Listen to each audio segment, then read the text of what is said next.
You talked about the defending, the goals against Colum the other night.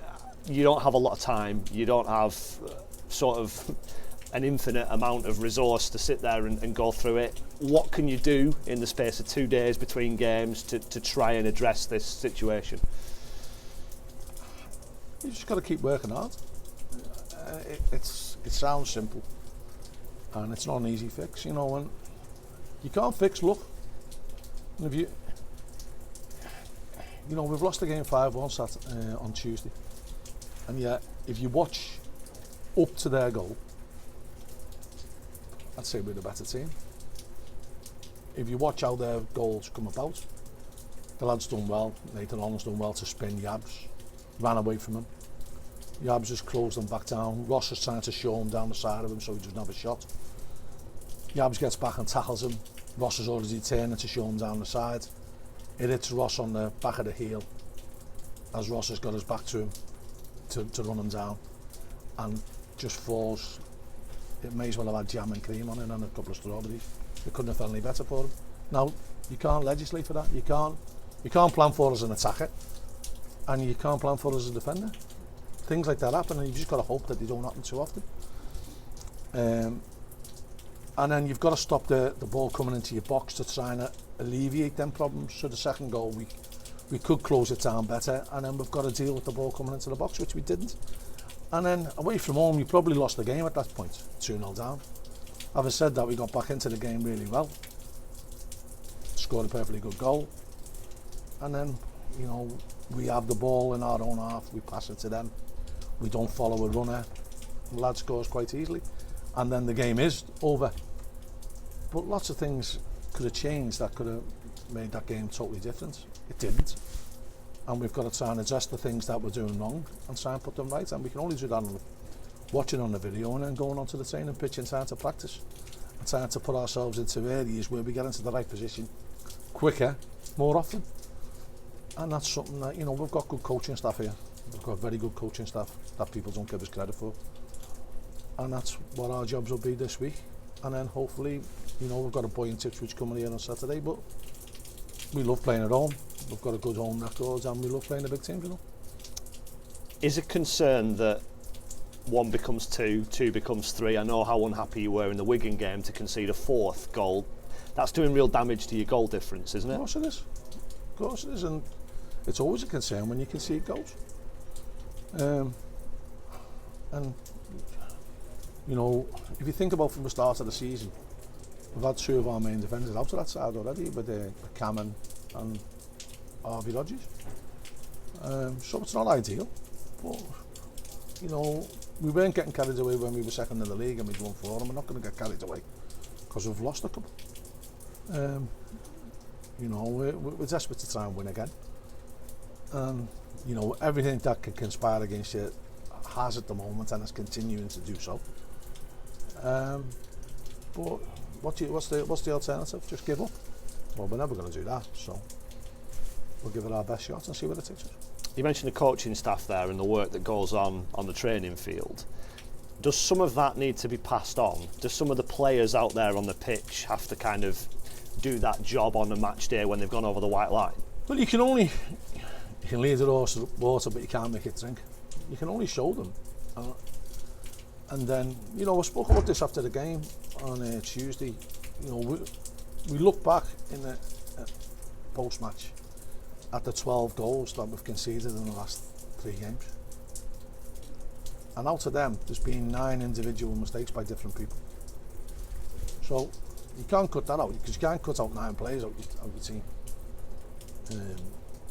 So you've just got to keep trying to reinforce a little bit of the basics of defending, but you've got to get back get back to trying to have your focus, make your focus a little bit different. So, you know, I always have little triggers, like 15 minutes is my normal gauge to start the game without conceding. I think we went 15-40 on the other day, or maybe 17. And we've got to start having little targets and maybe shifting the emphasis on what we want as success. One thing I will say is we're not going to play Ipswich, you've scored 6 during the week and try and park the bus. I'd never do that. I'd never do that to my own fans. It's not in my nature. And when it comes into my nature, I'm probably better off packing in football. We'll be going out to town win the game on Saturday. We'll look at trying to address the defending, because that helps you win games if you defend properly. But you need to score goals to win games, and that's something that Oxford did better than us, didn't they? How have you changed dealing with these times of adversity? Because you have ups and downs as a football manager, don't you? Would it be fair to say that first time round a few years ago, at a different stage in your life, you would have responded a lot less philosophically to this period you're going through? Yeah, but your perception of adversity changes, and everyone's got a different perception of adversity.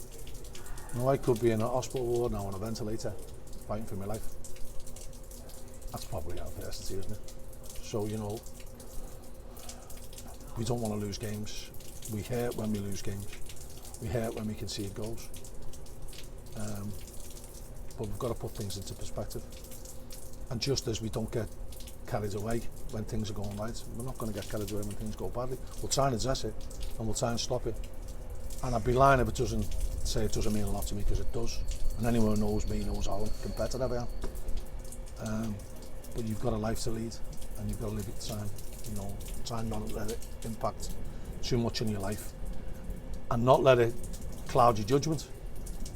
And, you know, you've got to approach things philosophically, as you said, but analytically as well, and, you know, try and put things in place to stop things that upset you. You're up against your old pal Paul Cook this weekend. He's got adversity away from football at the moment. There's been quite a bit of publicity about the fact that his dad sadly has passed away, and he's kind of working through it. I guess that sums up what you're talking about, doesn't it?